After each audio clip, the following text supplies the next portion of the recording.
Hello everyone and welcome back to Animation Pilgrimage, where we watch every single animated film in order. I am Sean. And I'm Tennille. I know we've never done the naming thing before, but you know, maybe we should start doing that in case we get new viewers. Hi everyone. Yeah, so this is a very special episode because... They're all special episodes, Sean. I mean, it's true, but we're talking about more than just one movie this time.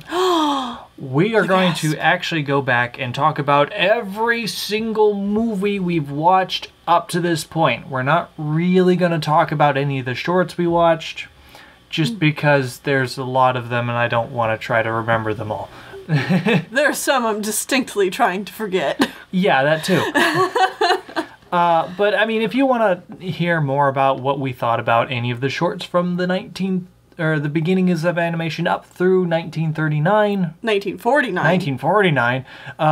There are 3 episodes dedicated to that, so... Exactly, and they are probably linked somewhere on the video or in the description. There's a playlist. Yeah, go to the playlist. Yeah, there. Find them there. Anyways, we are actually going to talk about the 22 different films that we watched this section of time. I was going to say this year, but it wasn't a year. No, so essentially think of this as a retrospective for the last 2 decades. Mm-hmm. It technically goes back to 1926, which is where Prince Achmed starts the movie trend. But it's mostly the 30s and 40s. We plan to do these... And by 30s, there's only 2 movies in the 30s. One in 37, one in 39, and then everything else is in the 40s. Everything else is in the 40s. So it's pretty much just a 40s retrospective with 3 movies tacked onto the front. Right, which is why we didn't do a retrospective at the end of the 30s, because that would have been pointless. Or the 20s, because there was 1 movie. Right, so expect these retrospectives whenever we hit the end of a decade. And this is just going to be us talking about, you know, what movies we watched, because we know not everyone can or does watch every single episode. So we'll kind of like... Give a brief summary. Yeah, like lightning fast round through all the movies we watched. And then we're going to kind of just talk about the decades of animation as a whole. And then at the end, we're going to do like a faux award ceremony talking about what we think were some of the best films. Celebrating animation. Woohoo! Yeah. We have our own awards. Our own awards, and we're going to award them to award-winning movies. Yeah. In an awarding sense. Alright, so let's start this whole event off with a list of all the animated films that we have seen up to this point. I'll let you know there are 23 of them. Yes, we're going to go through these super fast, so go ahead. Alright, the first is The Adventures of Prince Achmed, a 1926 German film directed by Lotte Reiniger. Not only was it the first animated film by a woman, but the film itself is fantastic. Beautiful shadow puppets are at work here to tell us the famous stories of Prince Achmed from 1001 Arabian Nights. Snow White and the Seven Dwarfs, a 1937 American film, is the first full-length, traditionally drawn animated film. Based off of the fairy tale of the same name, this Disney film paved the way for animation after its huge box office success. Gulliver's Travels, the first Fleischer Bros. Studio animated film, made in 1939 after the success of Snow White. Gulliver's Travels is based off of the book of the same name. Pinocchio, in 1940, Disney animated film, based on the book of the same name, takes the Disney studio in a new direction and follows the story of a wooden puppet who wants to become a real boy. Fantasia, another 1940 Disney film that combines classical music and animation into a spectacular visual audio experience. Princess Iron Fan, the first Chinese animated film made in 1941. Based on the stories in Journey to the West, specifically the tales where the apprentices need to get the magic fan from Princess Iron Fan in order to cross through a fiery valley. The Reluctant Dragon, a 1941 film that mixes live action and animation by exploring the new Disney studio and showing the process of how these films are made. Dumbo, another 1941 Disney film that tells the simple but charming story of a baby elephant born in a circus, but is made fun of because of his big ears. Hoppity Goes to Town, 1941, the second Fleischer Bros movie, this time telling the story of a small group of bugs living in the big city and how they struggle to keep their homes due to human negligence and an evil bug in town trying to marry Hoppity's sweetheart. Bambi, a 1942 film based off the book by the same name, follows the life of a deer, from birth to falling in love and seeing his own children be born in this harsh but beautiful world. Saludos Amigos, a 1942 film made as a symbol of goodwill during World War II to South America from the United States, the first of Disney's package films and the first film commissioned by the U.S. government to Disney.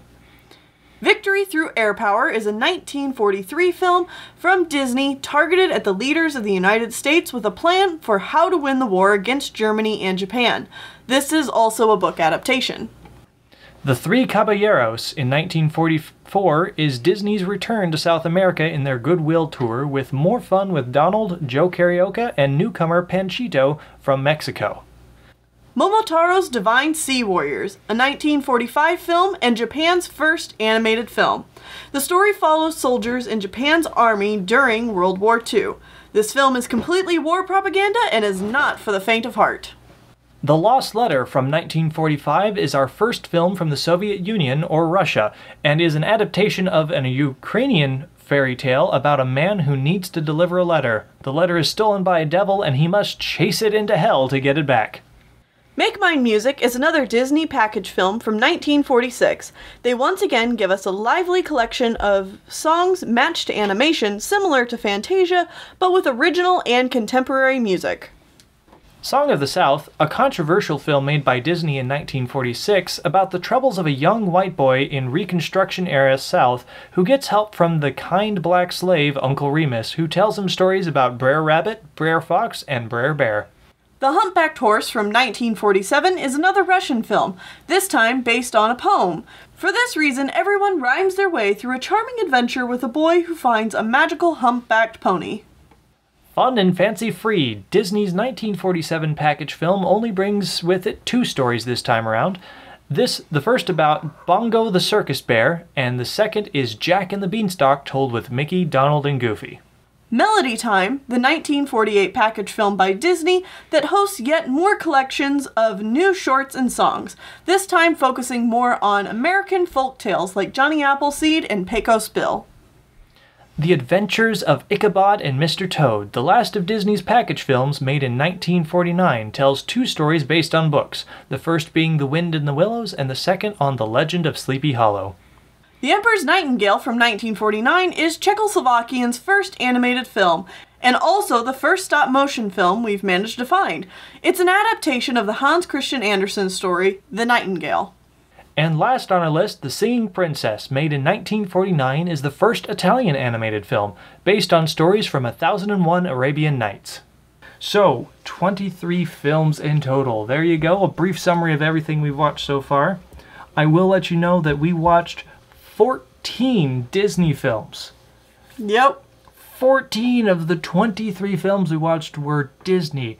They output a lot. And I will say right now, they output the best and the worst films from this section. Yeah, they really did. I mean, well, and this kind of segues perfectly into what we're going to talk about next, is how we're talking about the industry and the decade and all that. And the reason Disney was able to output the most is because they had that U.S. government backing during the 40s. That's what kept the studio afloat at all, and kept animation going at all, was the fact that the U.S. government was helping to pay for these. Just shoveling money in there to keep people's spirits up. Yeah. Is essentially what it was. Right. And I mean, and, you know, at the start of the decade, we have these two animation giants battling it out. You have Fleischer on one side and Disney on the other.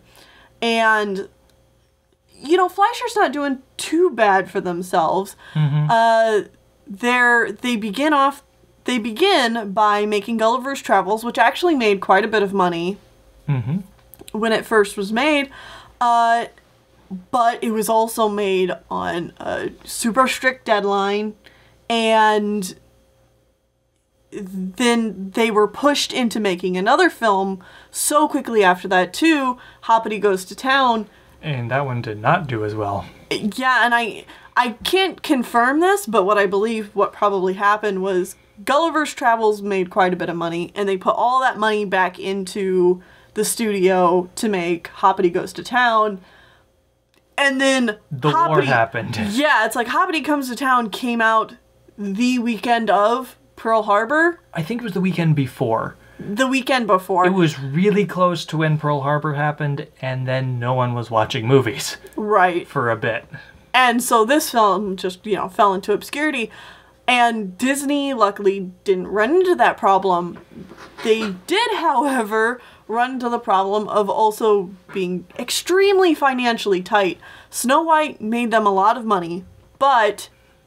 A lot of their next films did not. Yes, but Disney put all that money back into his company, and they made Pinocchio and Fantasia, and neither of those films performed as well as they did, and they had budgets that were like way more than Snow White. Mm-hmm. And it shows, because, those films are gorgeous. Oh, yeah. But they didn't make the money back that Disney hoped, and... Bambi was kind of similar. Bambi did a little bit better, and so did Dumbo, thankfully. Dumbo definitely was one of those films that saved the company.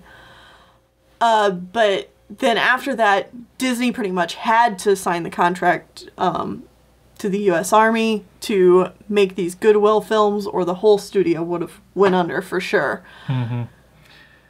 Yeah, and after the war, things thankfully picked up again, and they start to get their ducks in a row once again, and we don't quite see the payoff for it yet. Well, unfortunately not for Fleischer Bros. No, Fleischer Bros pretty much disappears. I mean they don't, but... They continue doing shorts and stuff, which we just aren't covering that much on this show, but they disappear out of the movie market. So, yeah.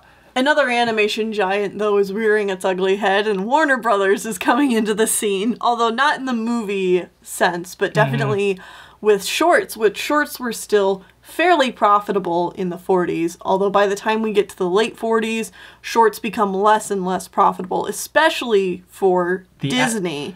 Because and also the advent of television. Yes, but we'll get more into that when we get into the 50s. Yes. But for Disney, shorts were becoming less and less profitable with each short they made, because Disney was pouring a lot more money into their shorts than any other company. And, companies like Warner learned right away how to make limited animation work. And sell. Which obviously worked in their favor very well. I guess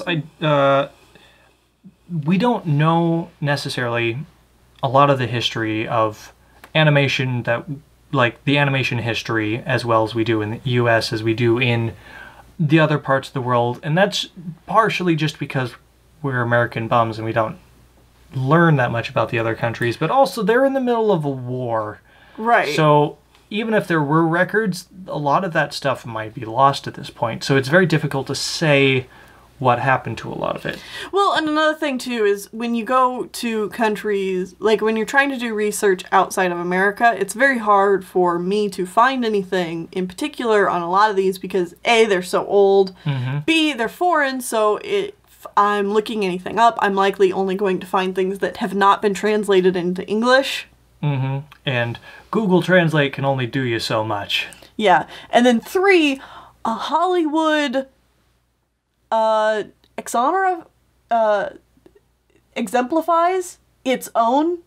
So, Hollywood likes to make a big deal out of Hollywood. And doesn't give a crap about movies made anywhere else. Yeah, so it's easier to find stories about, Walt Disney. Even Fleischer Bros, it's kind of hard to find too much information on them because they were a New York studio as opposed to being strictly Hollywood. So it's kind of hard to find stuff that's not Disney history. Yeah. And I guess Yeah, so we had the 14 Disney films, but we also had the 2 Fleischer Brothers movies, and that's all of the American films we saw. But that means that there were still 3 to 5 European films and 2 to 4 Asian films. And the reason that there's a variance there is because 2 of those films were made in Russia or the Soviet Union or the USSR, whatever they were called at the time. I'm not sure. I don't really care. It's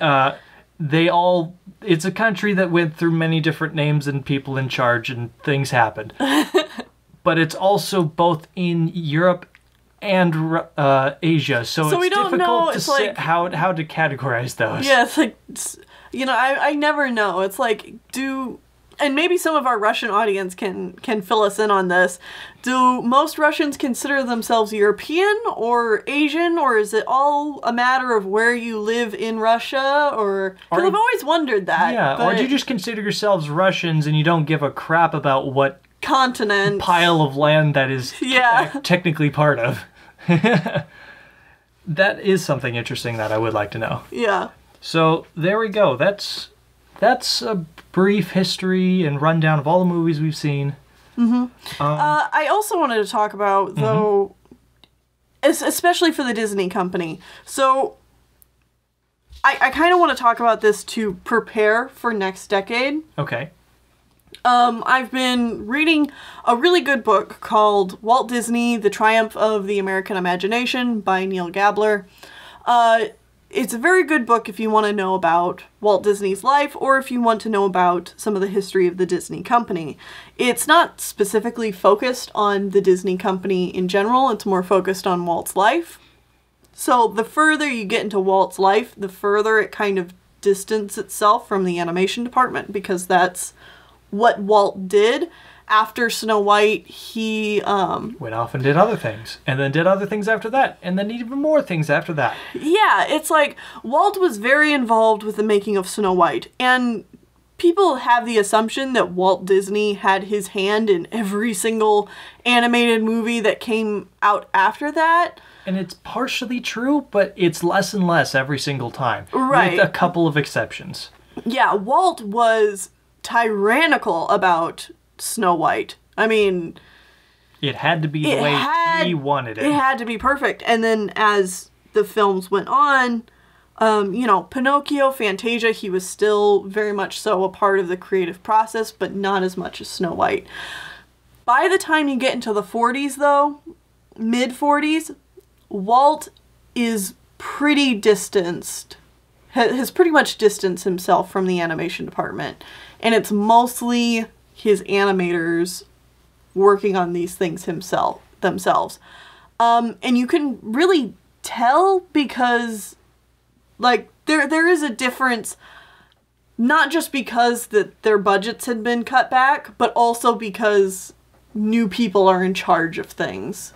It's not the same focused energy of a single person. It's now many different people doing films in a lot of different ways that they want to do it.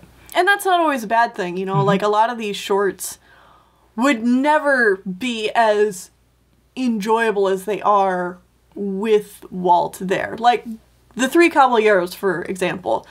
The Three Caballeros, like that end scene where things get crazy and hectic and just off the wall, like that wouldn't have happened if Walt had been more part of the creative process. I predict. Yeah. Okay. I guess now we want to go into just a couple of large corrections that we totally messed up in a couple of our reviews because we're human and we make mistakes. I think both of these were things that I specifically said that were wildly incorrect. The first one was in the Saludos Amigos episode. I said that people in Brazil spoke Spanish. This is incorrect. People in Brazil speak Portuguese, and I would like to apologize because I am not knowledgeable on your country, and I am sorry. The second thing that I specifically got wrong that you didn't realize either. Yeah, I mean, both of these are also my fault because I didn't... You didn't know, so you didn't correct me because you weren't aware either. Yeah. The other one was in the Emperor's Nightingale episode. I said that this movie was being narrated by the guy that did Thriller. Except it's not, because Boris Karloff is not the same person as Vincent Price. Whoops, I really should have known better for that one. I felt bad, like, immediately that episode went up and people were like, and I'm like, oh, doy. Yeah, that was definitely my bad. It's just, I don't really know a lot about these guys other than they both have a fairly distinctive voice, and they both did creepy, thrillery voices that, they have the same idea of the same person in my head, but they're not the same people. The one guy is definitely younger than the other. Yeah. This was a straight up oops on my part.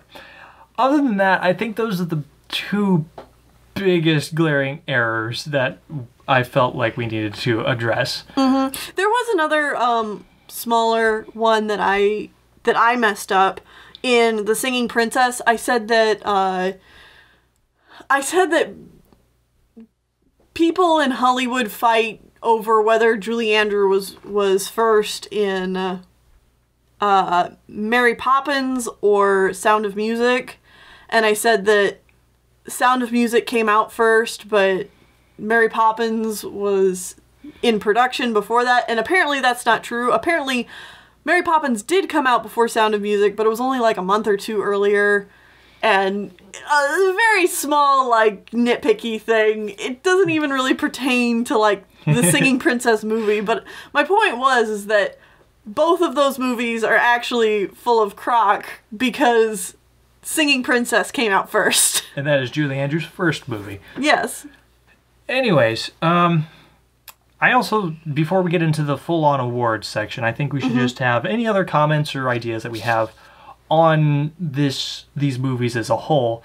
For example, I find it interesting but I'm also not terribly surprised that a lot of the foreign films just don't get as many views in the review section, like... Oh, yeah, just because on our channel. Yeah, on our channel, people are less likely to watch the foreign films, which I think is actually a shame, because a lot of the foreign films are a lot more interesting than a lot of these boring... Especially the boring Disney package films. Yeah, a lot of the boring Disney package films are getting more views than things like The Lost Letter and The Humpbacked Horse, or... I don't know, any of the other foreign films, and those foreign films are 10 times more interesting than these package films. The one that really surprised me was Momotaro's Divine Sea Warriors. I thought that one, people would really be interested in seeing what Japan's first animated film was. But I don't know if it was just because it was war propaganda, it turned people away, or because of the... I will admit, ugly thumbnail I gave that video, but I swear, guys, that was like the only art poster I could find for that movie. Yeah, but I still think that movie in particular has the lowest view count. Or like, that review has the lowest view count of everything. And it's just shocking because it's the first anime. Yeah, it's the first anime, guys. I mean, I know it's war propaganda from Japan, and it's pretty terrible, but I'm just still surprised. Yeah. Also, I'm pleasantly surprised that we have gotten less hate than I expected from us not liking Dumbo. Oh yeah, I was expecting that to be a shit show. A lot more people to be like, how dare you not like Dumbo? Yeah. But we've gotten a few people who are like, oh, that's a shame. Yeah. And they're like, I like Dumbo. And you know what? I do want to retract a little bit of my hate for that film. I think a couple of things we said were kind of outlandish because I was getting in the heat of the moment about how I did not really care for that film. But, I mean, overall, my mostly meh opinion about it stands. I don't think it's like the worst thing ever or anything like that. I just don't think it's that good, especially when I compare it to Pinocchio, Fantasia, and Bambi, which all surround it. Mm-hmm. All right, ladies and gentlemen, now it is time. It is time for the awards show that everyone's looking forward to. The Lizard and Cat Animation Awards. Where we rate movies that are like 90 years old. Don't worry about it. We're the best review show for animation out there. No one else is better. Top 10 movies, except not, because top 10 lists are stupid. We have 8 categories that we decided to pull out. They're kind of arbitrary and random because these early movies don't really fit into the easy categories that you'd often find in today's award shows, like Best Horror Movie and Best Sci-Fi. Those things don't really exist, or Best Comedy. Well, there just aren't any examples yet. Yeah, there's not really good ways to partition these movies out yet. Because a lot of these are just, it's a fairy tale, or it's an adaptation of an early book or something, and that's about all they're going for. Yeah. So we made up some of our own categories, and we're going to tell you what we think are some of the best ones in those categories. So if you haven't seen any of these that we give awards to, you should really check them out. Because these are movies that we think are really good at these specific things. Yeah. All right, the first category we're going to do is the Best Effects Animation. This is specifically all those special sparkles, dazzles, whooshes, blurs, and who's-a-whatsits that go flying across the screen. Anything that's not characters, essentially. Yeah. All right, so I have 2. By the way, we've made our list separately, and we haven't, like, talked about them with each other, so this is probably going to spark conversation between us. It's just so you know. Yeah, it's not like we've come to a conclusion on this or anything. Yeah. All right, so I have 2. How many do you have? I just wrote down 1. Okay, so I'll say 1 and then we'll go. Okay. My first one is Fantasia, because I freaking love Fantasia. Doy. Yeah, the whole movie is effects animation. I didn't really think about that. Let me add that to my list. Whoops. Good job. Yeah. Yeah, so Fantasia, I obviously think wins this category, just for the simple fact that the whole movie is the animators learning how to do gorgeous effects animation, especially during the Nutcracker section. Nutcracker and things like, you know, Night on Bald Mountain with the lighting effects. Although they had already tested doing that kind of stuff before in Pinocchio. But yeah, like the stuff on Night on Bald Mountain where there's a lot of airbrushing techniques. And then, yeah, all of the water effects in the Nutcracker suite and like the frost. The frost and the water droplets on the spider web. The whole beginning, majority of the Nutcracker suite is gorgeous, effects animation. Yeah. What was your film that you actually wrote down? I wrote down The Three Caballeros. Oh, okay. Another thing to talk about, though, with Fantasia and effects, this is more of a technology thing, which is why I wrote down The Three Caballeros. Okay. So I guess my award is more so, like, best technology rather than effects animation. Okay. But Fantasound was also created for Fantasia, which is essentially the beginnings of surround sound. Okay, yes. That is also very true. So that is a technological achievement. Yeah, the one I wrote down was The Three Caballeros, and I wrote that down because the effects of the quote-unquote green screen, even though green screen wasn't a thing yet, are just spectacular. Like, we haven't human seen characters interact with animated characters in a way that almost works. Right. It's like, it's not quite there yet. And but this is something that they perfect with movies going forward. Right. It's the most impressive effect of that kind that we've seen so far. I don't know. Song of the South had really good That's effect true, animation. but that's also because James Baskett did a really fantastic job acting along with the animated characters. Yes. And So- I'll let you guys know right now, there's not going to be a Best Actor or Best Actress award. No. Because This is about animation. this is about the animation. We don't really care about that part. Yeah. People could be good or bad. I mean, there's always going to be good or bad, but If there's a specific performance we want to like talk about, we'll talk about it. But in this specific award show, there is not. yes, James Baskett is best. he did a fantastic job. Okay. So what's your other one? My other one's just kind of an honorable mention because while we did not care for Gulliver's Travels a whole lot, the effects animation on the ocean specifically at the very beginning of the film was still very well done. That was stellar, honestly. And Gulliver himself, the rotoscoping on him, while uncanny, uncanny and didn't necessarily fit with the rest of the film, was is impressive. very impressive for that time period. Yes. Yes. But the ocean specifically was some really good stuff right there. So that's interesting. Our first category, we wrote down 3 different things. Well, that's because there's so many different movies here, and they all did really good stuff, and none of them necessarily In are just different like... ways. Yeah. Yeah. Because a cool thing about the beginning of animation is people are still testing things out and figuring out what works and what doesn't work and stuff like that. Yeah. All right. Next up, we have Best Character Animation. I'll go first this time. Okay, so this is specifically what characters were animated just so gorgeous and juicy. You just had to like, yeah. I love the way they move. Show me your moves. I wrote down the Brer animals, as in Brer Rabbit, Brer Fox, Brer Bear.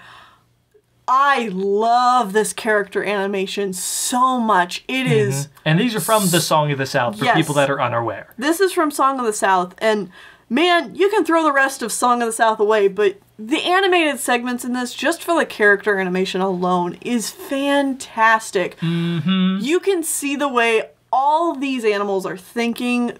They come alive. It's so vibrant and manic. There's so much energy in the animation. I just love it. Oh, yeah. They're so good. And yeah, that's one of the 2 movies I wrote down as well, is Song of the South. I just wrote down all of Song of the South because... The parts where it's animated are is good. so well done. Yeah. And just... love the way they move and the way that they sync up with the audio so well. Yeah. Because a lot of the audio in this movie is just very like no, stuff like that. Yeah. And the characters stutter and their whole body shudders and shakes with all the talking, and it works so well. Well, and I think a big part of this is because Milt Kahl was a lead animator on these segments.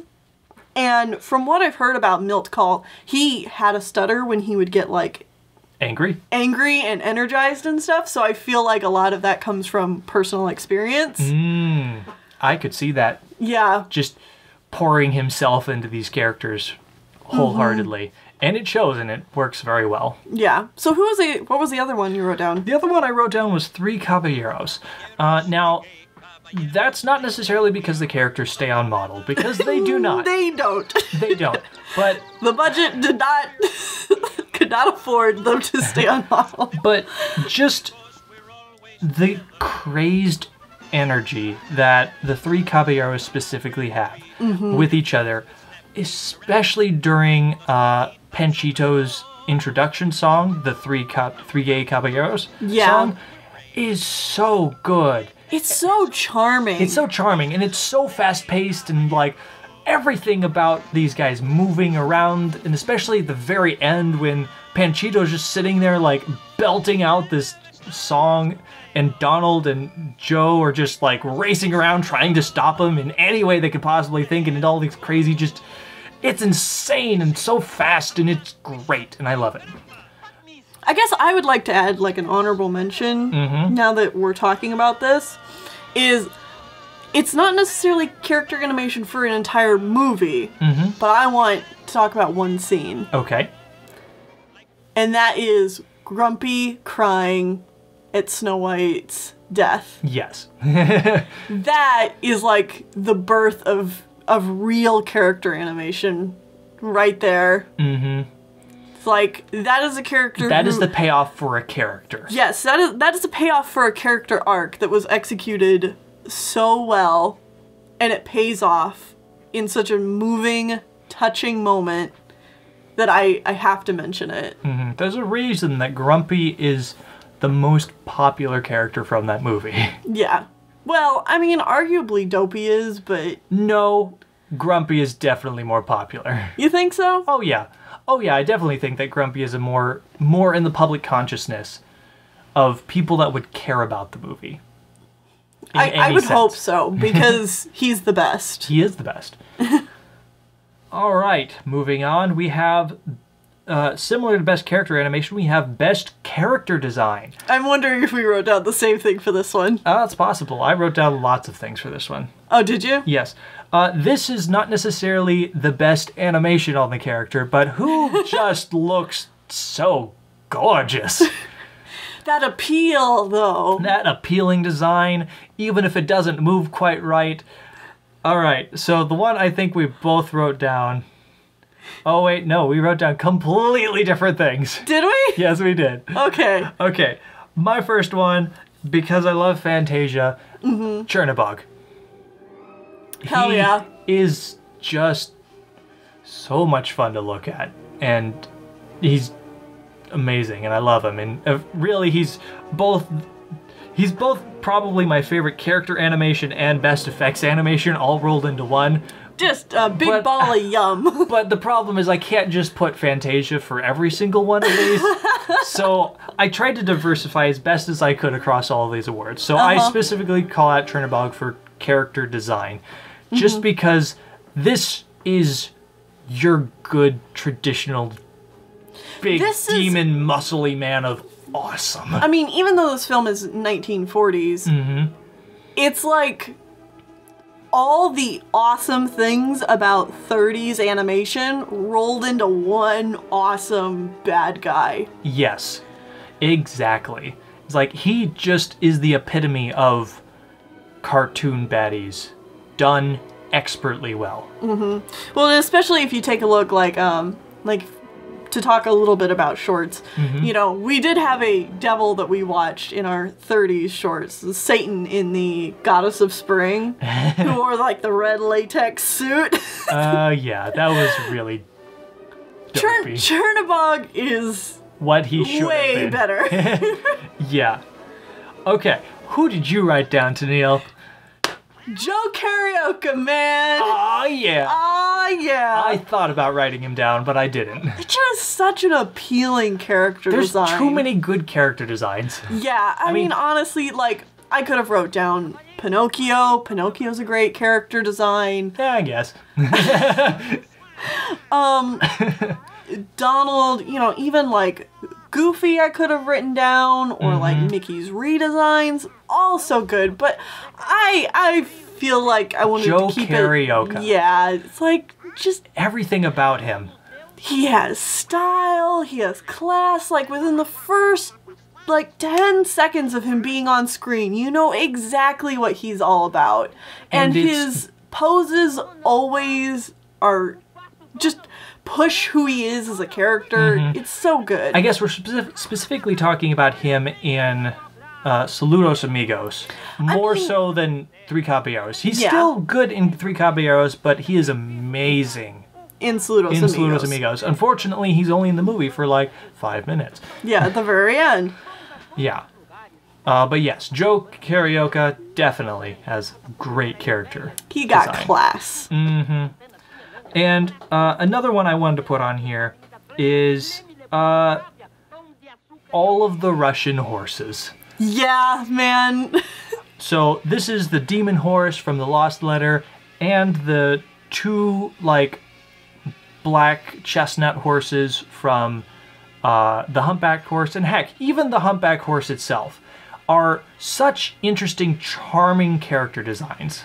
The animation on them so appealing. And just like their gorgeously long necks everything about them. Somehow Russia, this early on, has already perfected the love of horses.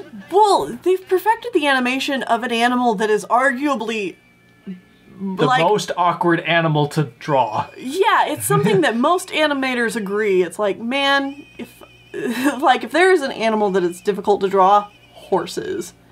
And Russia in its first few films is like, no problem. You are like a little baby. Look at these gorgeous horses. Look at these gorgeous horses. I mean, because if you look at any of Disney's horses up to this point, they look so dopey. They're just knobbly messes of they're not even trying to make them look elegant. Nope. And when they do, they look kind of like the Russian horses, except not as good. Yep. It's just true. And yeah, like I said, the Humpback Horse itself is just like this little pony thing, but it's so cute. It's an adorable little rabbit donkey pony thing. Camel. It's like, how can you not like this thing? It's adorable. It's so small. All right, moving on from animation-specific categories, let's go to what has the best soundtrack. Dun dun dun. What has the best soundtrack? What could it possibly be? I don't know. What movie could possibly have the best soundtrack whatsoever? It's Fantasia. Obviously, it's Fantasia. So we just kind of picked Fantasia up and said, yes, of course you win. Now let's look at everything else that is, like, arguably comparable. No, Fantasia, you need to sit over with the big kids. We need to have a sit down with all the other films and give them, like, you tried awards. Yeah, because, of course, Fantasia's gonna win because it's world-renowned. It's cheating. Yeah, it's cheating because it's world-renowned or, like, well-known music that's all gorgeous and amazing and it's fantastic and... made by famous composers. Like, if we said anything else above Fantasia, music people will just come knock down our door and be like, excuse me, what? Get out! So, past that, what movies had the best soundtrack? This could be anything from, like, you know, has just good background score. What had the best sing-along songs? What had the best music? What'd you put down? Bambi. Bambi. Yeah, it's Bambi. I mean, Bambi has so many iconic themes. And the themes, the way music is used in Bambi is so smart. You can tell that the Disney team learned from Fantasia, and music just became a really important thing to them after Fantasia because they took that knowledge and they put that into Bambi, and Bambi is all the better for it. You have songs like Man's Theme, and mostly the soundtrack is what I want to praise because I think the quote-unquote songs from the movie are just okay. Yeah, but just the way that music is used in that film to accentuate every move and action that happens in the film, and just each character has specific music that goes along with them, and specifically Man's Theme is just so stellar because it just comes in and you just feel the dread. Yeah. It's like, you know who's there, even though you don't see him. Ever see a human being in this movie, but that song plays and man is in the forest. Yeah. It's powerful. And this is a trend that I love in animation. I love when the soundtrack correlates with everything going on screen. And this is something that is still being worked upon at this point, and we're going to see a lot more of it in the 50s. Yes. Thankfully. But unfortunately after that it's going to go away, and I'm going to cry because I miss this so much. Because it's something that doesn't even exist nowadays, and that really sucks. Yeah, I would love to see this kind of soundtrack make a comeback. Part of the reason it doesn't exist is just... because it's hard. It's hard, and the order in which movies are made nowadays, it would break everything completely out of order and make the movie take twice as long or something. Right. Which is why they don't do it. Because soundtracks aren't made before a lot of your other production. Mm-hmm. They're made alongside so that they can... Or after, in some movies' cases. Yeah. Well, either way, I also wrote down one other in here. I wrote down Three Caballeros. Just... For the Three Caballeros song? For the Three Caballeros song specifically. Mm-hmm. Because it's so good. Catchy. It's just good stuff. Yeah. All right. Well, we're going back to the actual animation and art in general. We're going to the best art direction. This is just the best overall design of the film. Yes, so think of this as like, for people who don't know what art direction is, think of this as the aesthetic of the film, or the cohesion of elements in the film to come together and make a beautiful picture. Yes. Because films are made by multiple people. And so you have multiple people all trying to work within art direction to make something that looks like it was made by one person. Or one cohesive whole. Yeah. So this is our who we think did the best job at keeping their art direction together. Yeah. All right, and I see that we both kind of have a big list here. Yeah, I mean, there's a lot of interesting films here, so there's a lot of interesting art directions to talk about. Yeah. All right, so what was your first film?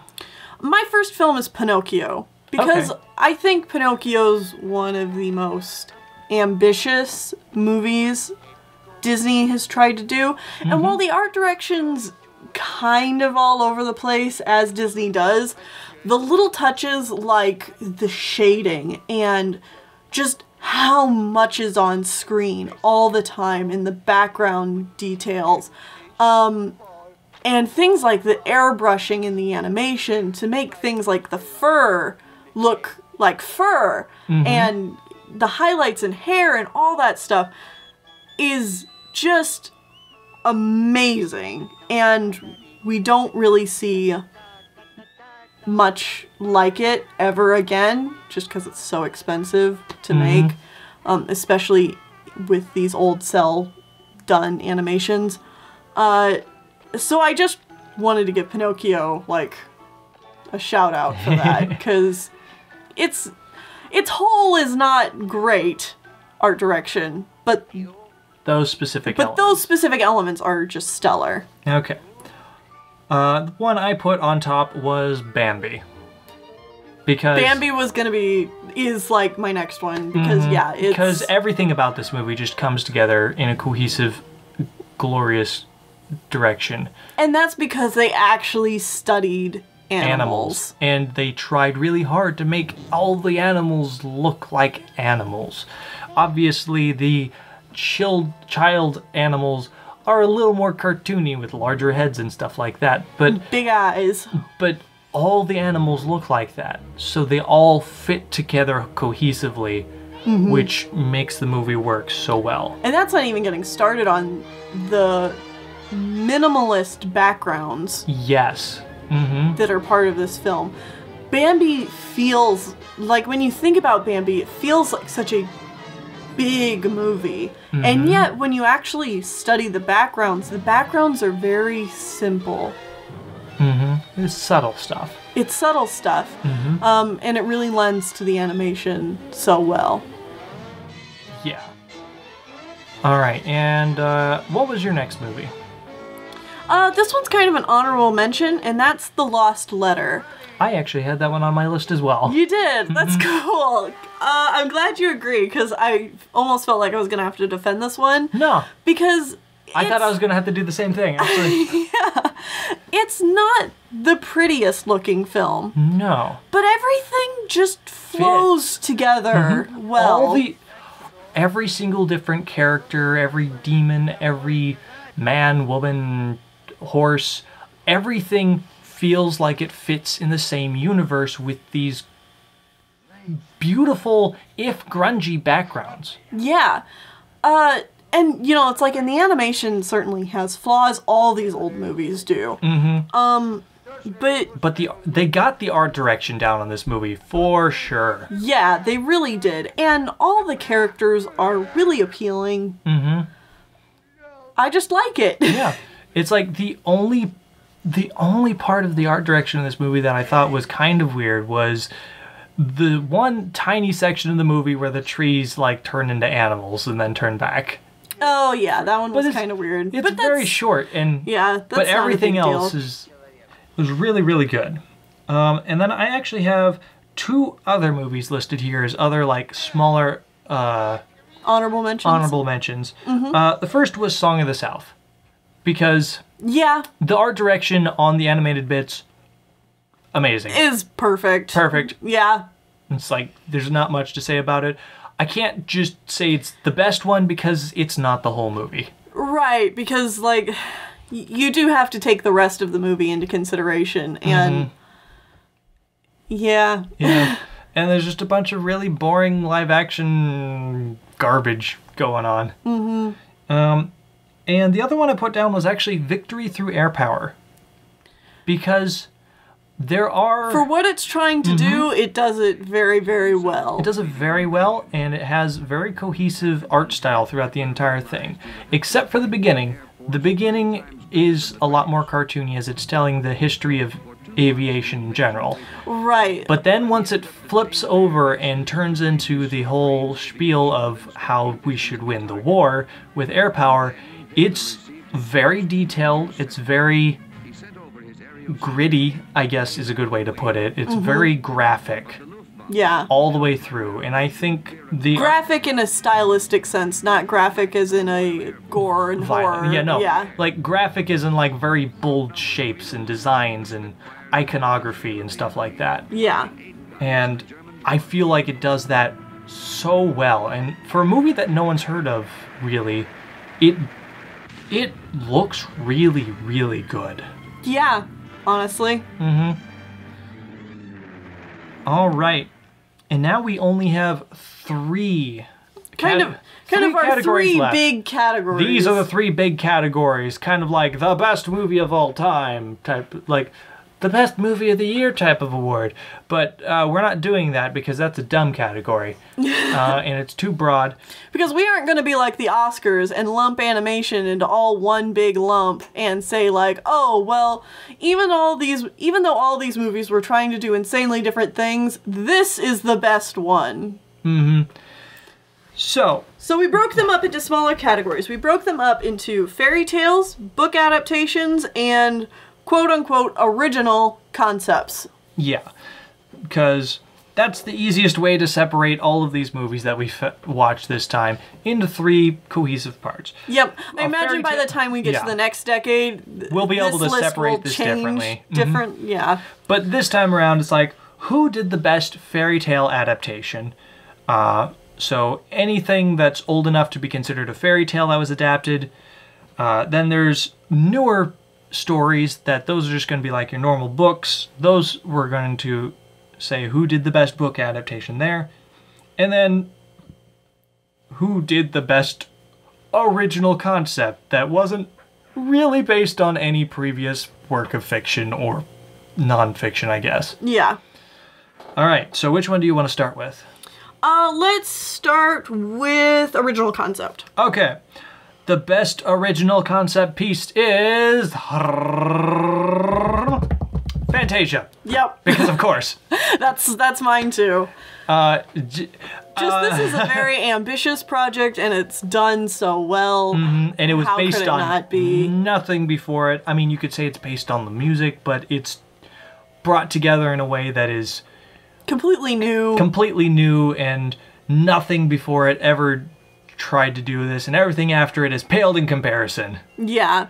So most definitely Fantasia. Most definitely Fantasia. It's not just because I am deeply in love with this movie. It's not just because if Sean had to lump these all in one category and had to pick a best one, he would pick Fantasia anyway. Yeah, I mean, it's true. It's true. All right, let's move next to the best book adaptation. So this is anything that is not the super old fairy tales of yore. This is our newer things where we can actually date them and have a specific author. Yes. All right, I have 2. I have which 2. Which is kind of 3. I have 2 with an honorable mention. Okay. My first one is Bambi. Yep. Because this is based on a book. Yeah. And even though it's not necessarily an accurate book adaptation. Yes, that is something we need to point out. This award is not based on accuracy of adaptation. It's just what is the best movie that happens to be a book adaptation. Yeah, no, because in the original book of Bambi, everybody dies. Everybody dies. Everything is different. I mean, spoilers, but everybody dies in Bambi. But Bambi is the best movie that is a book adaptation. Yes. Far and above, in my opinion. Do you have any others? I also include Pinocchio because I really like Pinocchio. Yeah, both Pinocchio and Bambi. If I had to say one was better than the other, I would go with Bambi. But for me, they're so close. Okay. That I had to put both down. All right. And my kind of honorable mention is Ichabod from Ichabod and Mr. Toad. Same. Because mine's Sleepy Hollow. Mr. Toad is perfectly fine. It's fine. It's fine, but the Sleepy Hollow adaptation that Disney did is the best adaptation of this story that has ever existed and probably ever will. It is charming. And it's a good adaptation of the book as well. Oh, yeah, it is the most accurate adaptation of this story I have ever seen. And I have seen multiple versions of this story. And not only is it accurate, it is fun. The characters are enjoyably terrible people. The art direction is gorgeous. The songs are fun. Great. Everything about this is great. Yeah. If only it was not stuck to Mr. Toad, it probably would have won the whole award for me. Yeah. Honestly, yes. But it is still only one half of a movie, so I can't just say it wins by itself. But it's close. And it's not like Mr. Toad is bad, but it's just okay. It's okay. It's just okay because Sleepy Hollow is so great. Exactly. Yeah. Yeah, and all 3 of these films, they're just fantastic films by themselves. You know, like just all together, they're good films. A+, A++. Yes. And now for the best fairy tale adaptation movie. Once again, this is not based on the accuracy of the adaptation, but what is the best movie that is based on a fairy tale. I have 2. I have 2 as well. We have the same 2. I know this for a fact. Because you peeked at my list. I accidentally peeked at your list, right? Like, this is the first one we did, and I'm like, oh shoot, I see what you wrote down. But it's so true, I need to write both of those down as well. I was already thinking about them as well. Okay, well, what one did you leave off at first? I was gonna go with Snow White. I mean, if I had to... Snow White. I'd have to pick Snow White. But how could I not include this one? Yes. So, the 2 that we went with is Snow White and the 7 Dwarves, and also The Adventures of Prince Achmed. The first 2 films we watched are the first, or like the best 2 fairy tale adaptations we have seen up to this point. And both of them are so good at doing the adaptation. Yeah. And, like, not just the adaptation, but beautifully charming stories. Both of these films... And so vastly different. ...blow me away. And in such different ways. Like, on one hand, I don't feel like these films should be compared at all, because they're so different. They're so different. But at the same time, they are both fairy tales, so, like, they kind of fit into the same category. I mean, it's the kind of thing where The Adventures of Prince Achmed, it's difficult for us to try to compare that to any of these other films. Oh yeah, to anything we've seen after it. Nothing else we've seen tries to do anything like this. because it's silhouette animation. Yeah, and it does it so gorgeously well. Everything in this movie reads perfectly. There is very little dialogue because there was no sound back at this point. Yeah. So anytime things needed to be said, they had to like actually take up a screen and put it on screen. So the creators of this movie, which we'll let you know, was made by a woman. Yeah, most of this film is made by a woman. She was the director, she cut most of the characters, she animated most of them on like a hard floor because she had to, like the camera was above her and she had to, you know, bend down and just move it frame by frame. It's like really only one other, like maybe maximum 4 other people helped her on this, and most of those were just like negligible. They're like tiny little bits. The only person that comes close is her husband helped, and he probably just helped do things. He helped like finance the project. Yeah, he helped like finance the project, and I don't know, maybe take a picture every now and again or something.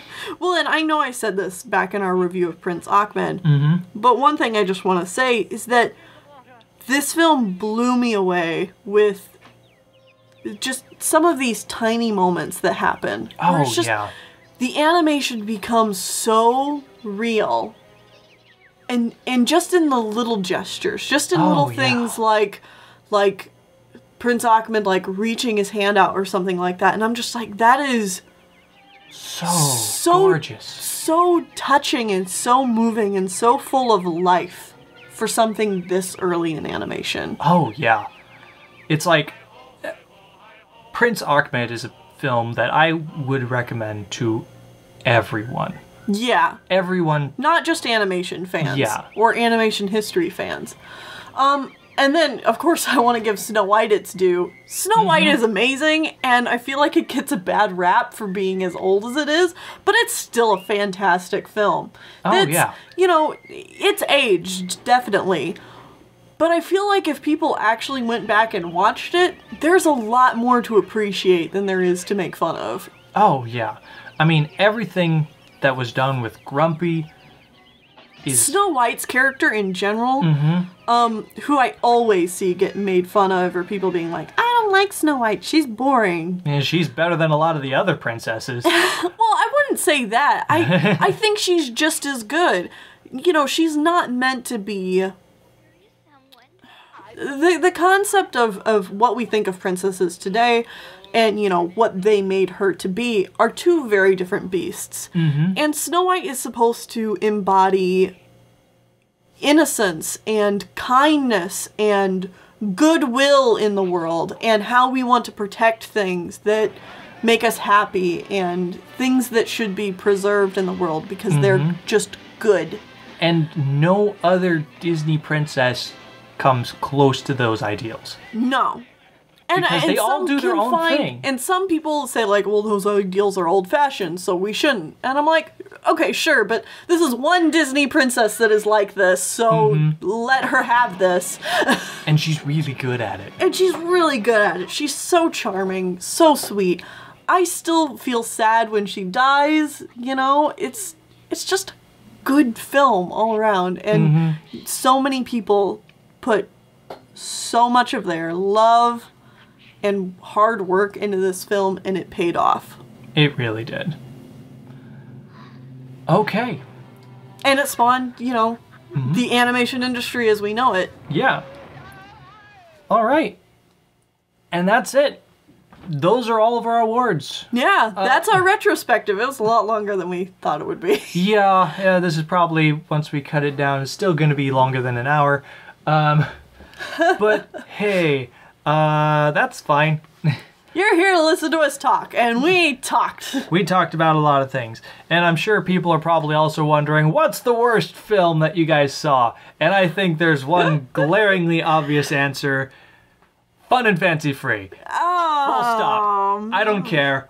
We're done with it. I don't know. I don't know if I'd call Fun and Fancy Free the absolute worst. The absolute worst. Princess Iron Fan was really hard to get through. Yeah, Princess Iron Fan was hard to get through for technical reasons. Yeah. Because the audio quality was not good. And the camera went all over the place. Fun and Fancy Free is just either very dull or very uncomfortable, but it still had moments that were enjoyable, even stupidly enjoyable. Okay. All right, those two are probably the lowest films that we saw. And Hoppity Goes to Town?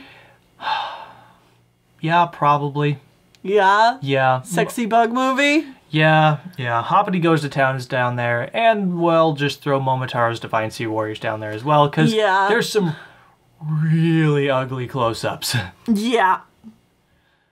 But we don't really care about pointing out all the bad things that happen, because we want to celebrate animation, so that's all you're going to get on us talking bad about films on this review. If you want to hear more about why we didn't like any of those films, you can go watch those reviews in particular. Yeah. I mean, if anything, if this piqued your interest about any of the reviews you haven't seen, or ones that you have seen and you want to go back and watch them, do so.